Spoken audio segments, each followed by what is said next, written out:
Bismillahirrahmanirrahim. Assalamualaikum warahmatullahi wabarakatuh. Salam sejahtera untuk kita semua. Baik, anak-anakku sekalian, kali ini kita akan mempelajari tentang pembelahan sel. Jadi, pembelahan sel ini merupakan pelajaran pertama pada semester ganjil kelas 9 tahun pelajaran 2020-2021. Adapun tujuan pembelajaran kali ini adalah kalian mampu membedakan jenis pembelahan sel. Kemudian yang kedua, kalian mampu menjelaskan proses pembelahan pada sel. Kalian semua di sini mungkin bertanya, mengapa sel mengalami pembelahan?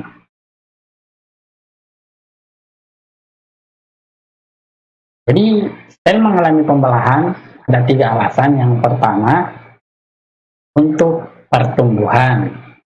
Kemudian yang kedua adalah untuk perbaikan. Kemudian yang ketiga, untuk reproduksi. Apa itu pertumbuhan?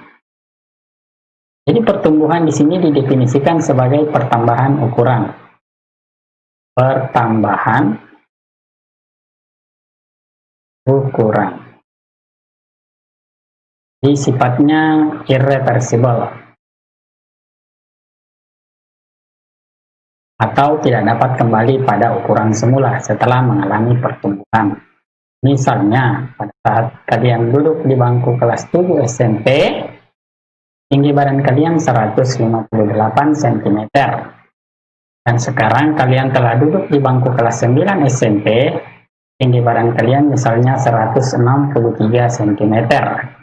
Dari data ini, kita dapat melihat adanya pertambahan jumlah ukuran dari tinggi badan dari 158 menjadi 163. Yang dimaksud dengan irreversible, ukuran tinggi badan yang sekarang yang 163 ini tidak dapat lagi kembali ke ukuran semula.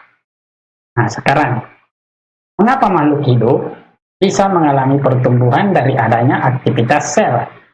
Jadi, pertumbuhan ini merupakan aktivitas sel yang terjadi pada sel-sel tubuh makhluk hidup atau dikenal dengan istilah sel somatis.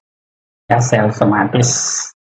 Mengapa kita bisa mengalami pertumbuhan? Nah, Bapak analogikan seperti ini. Sebuah sel somatis mengalami pembelahan, ya, membentuk 2 sel anak yang baru. Dari 1 menjadi 2. Jadi kalau misalnya kita gambarkan seperti ini, ukuran yang pertama itu bertambah setelah mengalami pembelahan. Yang ini misalnya 2 cm, berarti bertambah menjadi 4 cm. Itu ya, jadi alasan mengapa kita mengalami pertumbuhan dari adanya aktivitas pembelahan sel-sel pada tubuh kita. Kemudian yang kedua, sel mengalami pembelahan itu untuk perbaikan. Misalnya terjadi kerusakan pada jaringan tubuh kita. Jadi sel yang rusak pada jaringan tubuh itu otomatis harus diperbaiki. Bagaimana cara memperbaikinya? Nah, di sini saya gambarkan ada sebuah sel yang rusak, misalnya ada jaringan ini rusak. Jadi untuk mengganti kerusakan ini, maka sel pada jaringan yang rusak itu akan mengalami pembelahan. Jadi sel-sel baru yang utuh. Nah, sel-sel baru yang utuhlah ini yang akan mengganti sel-sel yang rusak pada jaringan tersebut. Kemudian, alasan yang ketiga adalah untuk reproduksi. Reproduksi di sini sama dengan perkembangbiakan.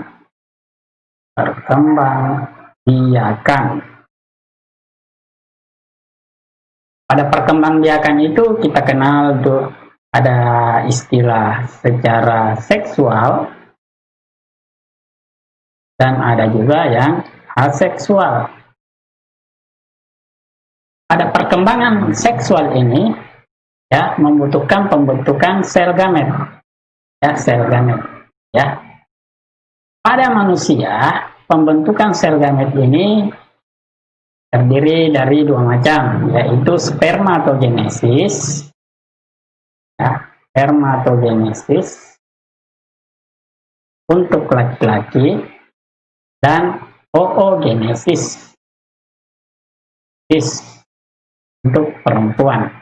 Spermatogenesis pada laki-laki ini menghasilkan sel sperma, sementara oogenesis pada perempuan ini menghasilkan sel telur, ya. Jadi untuk pembentukan sel sperma dan sel telur itu dibutuhkan atau mengalami proses yang namanya pembelahan sel, ya, pembelahan sel, seperti itu. Kemudian macam-macam pembelahan sel. Jadi yang pertama itu pembelahan mitosis, kemudian yang kedua itu pembelahan meiosis. Apa perbedaan, ya, dari kedua jenis pembelahan ini? Ya, untuk pembelahan mitosis itu terjadi pada sel-sel tubuh. Ya, ini di garis bawah, ya, pada sel-sel tubuh makhluk hidup. Kemudian untuk pembelahan meiosis itu terjadi pada sel kelamin makhluk hidup. Jadi di situ letak perbedaannya. Kemudian kita melangkah ke pembelahan mitosis. Apa ciri-ciri dari pembelahan mitosis itu? Jadi Bapak ulangi kembali, pembelahan mitosis ini terjadi pada sel tubuh, ya. Kemudian hasil dari pembelahan mitosis ini, ya, menghasilkan dua sel anakan, ya. Sel anakan ini, ya, dua buah sel anakan ini dari setiap sel yang mengalami pembelahan itu mempunyai karakter yang identik secara genetik dengan sel induknya.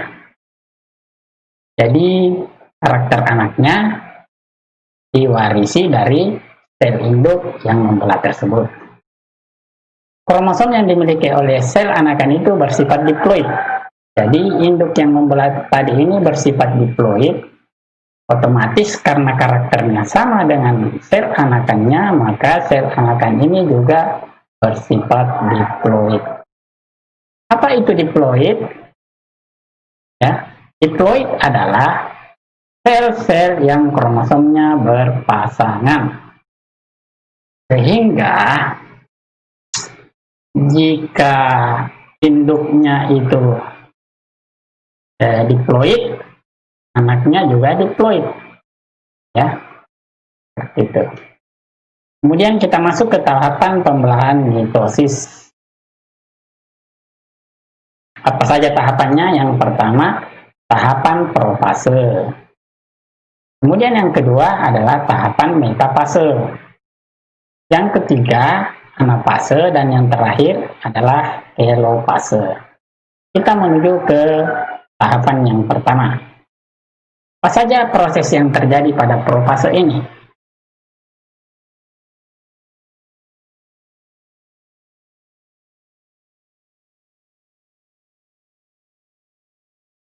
Nah, sekarang sentrosom, ya, ini sentrosom, bereplikasi dan bergerak ke kutub yang berlawanan membentuk benang-benang spindle. Jadi sentrosom ini bereplikasi atau sama dengan menggandakan diri, ya, menggandakan diri. Jadi mula-mula sentrosom di sini hanya satu, kemudian menggandakan diri menjadi dua. Ya, sentrosom yang satu ini bergerak ke kutub yang pertama, sentrosom yang lainnya bergerak ke kutub yang lain yang secara berlawanan. Ya, kemudian terbentuk benang-benang spindle, ya. Atau biasa juga kita kenal dengan gelendong pembelahan. Membran inti mulai rusak menjadi bagian-bagian kecil. Jadi pada tahap awalnya tadi, ya, sebelum pasangan kromatin ini terbentuk, ya, dia masih berupa benang-benang kromatin. ya, benang-benang kromatin kemudian menjadi kromatid ya yang berpasangan. Nah, sebelum proses itu terjadi, posisinya berada di dalam inti sel ya. Tapi setelah membran dari inti sel tersebut mengalami kerusakan dan membentuk bagian-bagian kecil atau fragmen kecil, maka kromosom ini bergerak ya menuju gelendong pembelahan. Seperti ini, jadi ini sentrosom, ini benang spindle ya atau gelendong, benang gelendong. Ya, ini membran inti yang mengalami kerusakan, jadi membentuk seperti fragmen-fragmen kecil ya, yang kerusakan. Kemudian ini adalah kromatid bersaudara. Sekarang kita masuk ke tahapan yang kedua, yaitu metafase. Jadi kalian harus ingat tahapan yang pertama itu adalah profase, kemudian yang kedua adalah metafase. Pada tahapan metafase ini, perhatikan, pasangan kromatid bergerak ke tengah bidang pembelahan. Jadi bidang pembelahan ini letaknya di sini. Ya. Jadi pasangan kromatid ini bergerak ke tengah bidang pembelahan. Kemudian sentromer, jadi di tengah-tengah kromosom itu, ya pasangan kromatid ini, ya ada namanya sentromer. Jadi sentromer inilah yang melekat pada benang-benang spindle ya. Ini ya, benang spindle.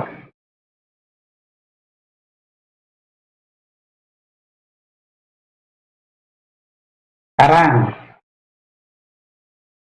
ini benang spindle-nya. Kemudian ini sentrosomnya. Ini bidang pembelahan. Kemudian ini pasangan kromatid. Ini sentromernya. Setelah melewati tahapan metafase, sekarang masuk ke anafase. Ya, pada anafase ini kromatid bersaudara ini ya memisah, membentuk kromosom baru bergerak menuju kutub yang berlawanan. Jadi mula-mula ini kan berlekatan. Ya. Pasangan kromatid ini mula-mula berlekatan. Setelah memasuki tahapan anafase, itu memisah, terbentuklah yang namanya kromosom. Ya. Jadi mulanya itu benang kromatin, ya. Kemudian menjadi kromatid,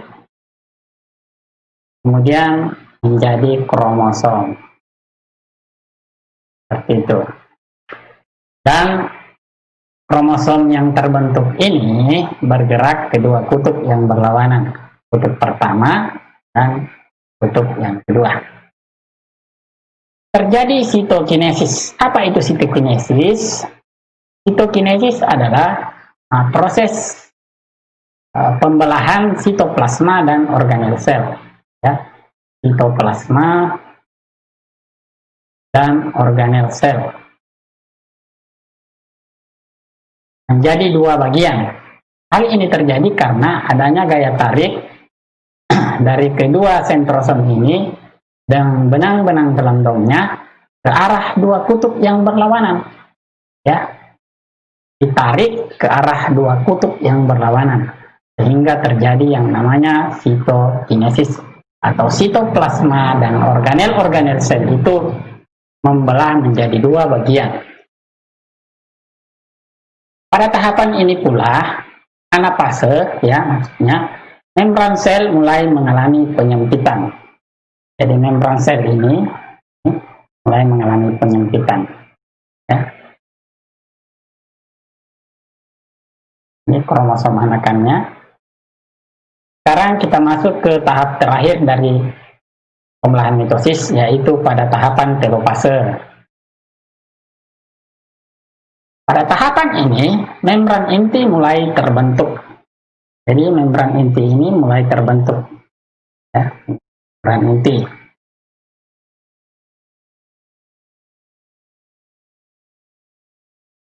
Kemudian benang spindle mulai menghilang, ya. Jadi tadinya benang spindle ini yang merupakan tempat perlekatan dari kromosom, ya, itu mulai menghilang. Kemudian sitokinesis telah selesai. Jadi proses membelahnya sitoplasma dan organel-organel sel yang lain menjadi dua bagian itu telah selesai dan menyebabkan terjadinya atau terbentuknya dua sel anakan, ya, yang bersifat diploid, yang kromosomnya berpasangan seperti itu. Jadi di sini jelas, ya, nampak bahwa dari pembelahan mitosis ini setiap sel yang membelah itu menghasilkan dua sel anakan yang kromosomnya berpasangan atau diploid. Kemudian kita masuk atau masih ada penjelasan gambar, ya. Ini adalah cincin pembelahan, ya. Ini masih pada tahap telopase, ya, pada pembelahan mitosis. Ini sel anakannya, sel anakan yang pertama dan yang kedua. Kemudian ini fragmen dari membran inti. Secara keseluruhan proses pembelahan mitosis dapat kalian lihat seperti berikut.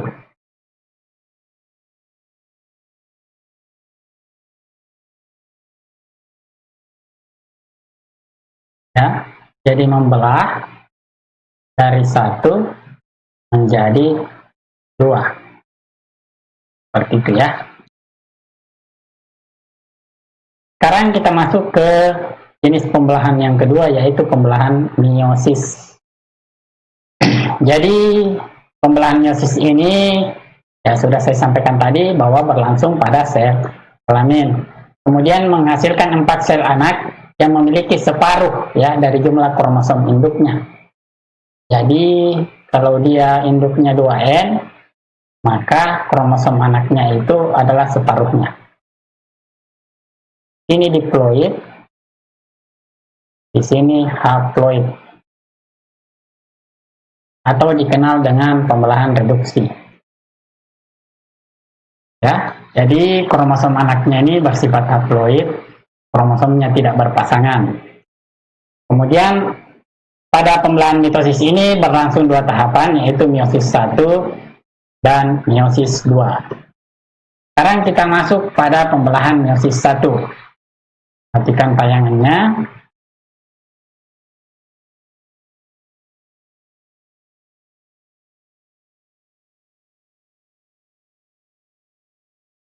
Jadi tayangan ini adalah pembelahan meiosis 1 secara keseluruhan, ya, secara keseluruhan.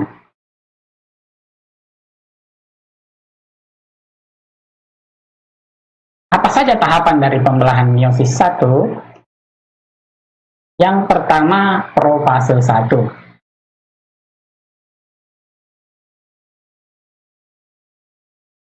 Tahapannya pada dasarnya sama dengan mitosis, ya. Ini kromatik bersaudara. Nah, di sini terjadi pindah silang. Ini benang spindle, ya. Sama dengan mitosis, membran inti mulai terbentuk menjadi fragmen-fragmen kecil, ya, dan terbentuk juga gelendong pembelahan atau benang spindle. Kemudian yang awalnya kromatid ini, ya, kromatid ini merupakan benang-benang kromatin yang berada di dalam inti sel, kemudian menjadi kromosom berpasangan, ya. Pada profase ini juga terjadi proses pindah silang antara kromatid yang tidak bersaudara. Jadi perhatikan, ya, ini ada biru tua, warna biru tua, ini biru muda, ya. Kromosom yang berada pada warna biru ini, ya, pindah silang, ya, mengalami pertukaran segmen atau molekul DNA secara silang, ya, terjadi, ya, di antara pasangan kromatid yang tidak bersaudara ini. Kemudian tahapan yang kedua adalah metafase 1. Sama juga pada mitosis, sentromernya melekat pada ya benang-benang spindle. Kemudian ya kromosom ini berjejer pada bidang pembelahan. Ini bidang pembelahannya, dia berjejer. Ya. Kemudian pada tahap anafase 1 ya, kromosom homolog ini berpisah ya dan menuju ke arah kutub yang berlawanan. Kenapa dia berpisah? Ya, karena terjadi gaya tarik ya antara dua buah sentromer ya. Dia ditarik oleh dua sentromer ke arah kutub yang berlawanan sehingga pasangan daripada kromosom ini mengalami pemisahan ya. Terjadi reduksi kromosom.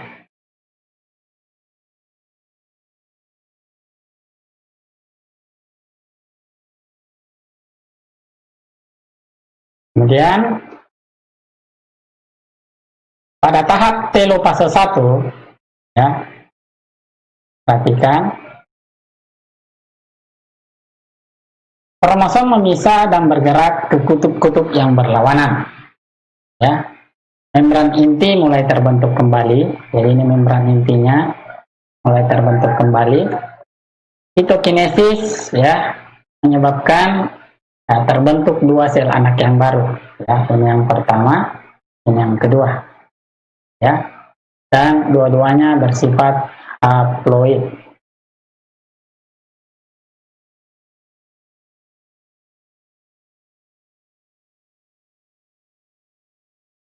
Sekarang kita masuk ke pembelahan meiosis 2. Tahap pertamanya adalah profase 2. Apa yang terjadi pada tahap profase 2 ini ya? Sentrosom membelah membentuk sentriol, kemudian bergerak ke arah dua kutub yang berlawanan. Ya sama ya, sama dengan profase 1. Kemudian terbentuk benang-benang spindle, sama dengan profase 1. Kemudian juga membran inti mulai mengalami kerusakan ya, menjadi bagian-bagian kecil atau fragma, sama dengan profase 1. Kemudian kromatid mulai bergerak ke bidang pembelahan. Jadi ini bidang pembelahannya ya, yang pembelahan. Sekarang tahap metafase 2. Nah, yang pertama sentromer melekat pada benang spindle ya. Di sini juga sentromernya melekat pada benang spindle.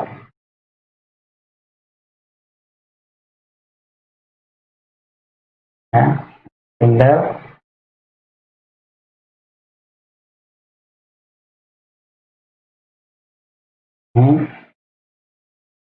Kemudian kromatid ini berjejer pada bidang pembelahan. Ini bidang pembelahannya ya.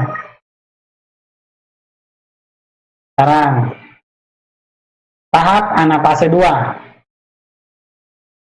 Kromatid terpisah dan bergerak ke kutub yang berlawanan ya, sama, awalnya dia menyatu tapi karena tertarik ya, oleh dua sentromer yang berada di kutub yang berbeda, maka kromatid ini akan berpisah ya, ke arah kutub yang berlawanan. Kutub 1, kutub 2.